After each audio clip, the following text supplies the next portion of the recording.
संसद का शीतकालीन सत्र 25 नवंबर से शुरू होगा और यह सत्र 20 दिसंबर तक चलेगा। इस दौरान कई अहम बिलों पर चर्चा होगी। शीतकालीन सत्र के दौरान वन नेशन वन इलेक्शन और वक्फ विधेयक बिल पर भी भारी हंगामा होने के आसार हैं। वहीं विपक्षी दल वक्फ विधेयक बिल का विरोध कर रही हैं।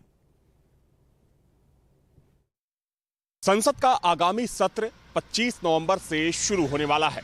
वैसे तो आगामी सत्र में सरकार कई विधेयक लेकर आने वाली है, लेकिन दो ऐसे विधेयक हैं जिनकी चर्चा सबसे ज्यादा है। माना जा रहा है कि आगामी सत्र में सरकार सदन में वक्फ विधेयक और एक देश एक चुनाव विधेयक लेकर आ सकती है। हालांकि विपक्ष के रुख को देखते हुए एक बात तो बिल्कुल साफ है कि इन दोनों विधेयकों का विपक्ष की तरफ से पुरजोर विरोध किया जाएगा, क्योंकि अगर अभी तक की बात करें तो चर्चाओं में जो विपक्षी खेमा है वो लगातार इन विधेयकों का विरोध कर रहा है।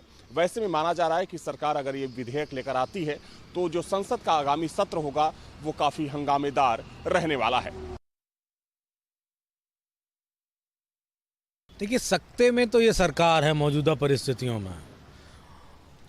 क्या लाएगी क्या नहीं लाएगी ये तो समय तय करेगा। वन नेशन वन इलेक्शन की बात सरकार पिछले 10 सालों से कर रही है, लेकिन उसको अमली जामत आज तक नहीं पहना पाई। और जेपीसी की मेरे ख्याल से कमेटी बन चुकी है वक्फ बोर्ड पे, और उसकी रिपोर्ट के आधार पे ही सारी चीज़ें हो सकती हैं।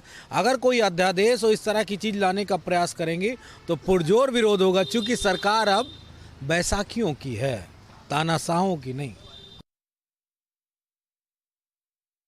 जो चुनाव आयोग 4 स्टेट में एक साथ चुनाव नहीं करा पाता, वो कहता है कि हमारे पास संसाधन नहीं है। वो सरकार के दबाव में एक देश एक चुनाव की बात करता है। इनकी सारी बातें लफाजी है, झूठ है, और इन्हें हर बार सिर्फ एक नैरेटिव बिल्ड करना होता है और वो ये करते रहते हैं।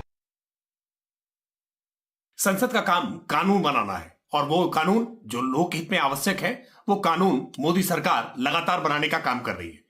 वक्फ से जुड़े हुए मामले को जेपीसी में गया था, और जेपीसी की रिपोर्ट आने के बाद निश्चित तौर पर वो कानून बन करके रहेगा।